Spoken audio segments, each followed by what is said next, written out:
In this quick guide, I'll show you how to record a vendor refund in Zoho Books so your accounts stay accurate and up to date. First, log into Zoho Books and go to the Purchases section. Then click on Payments Made. Here you'll find all transactions related to payments sent to vendors. Locate the payment for which you received a refund.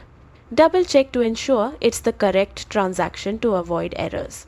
Next, click the More button with 3 dots at the top right of that payment and select Refund from the menu. A new window will open. Enter the refund amount accurately. Then set the refunded on date, the day your vendor issued the refund. After that, choose the account where the refund was deposited to keep your records precise. Finally, review all details to make sure everything is correct and click Save.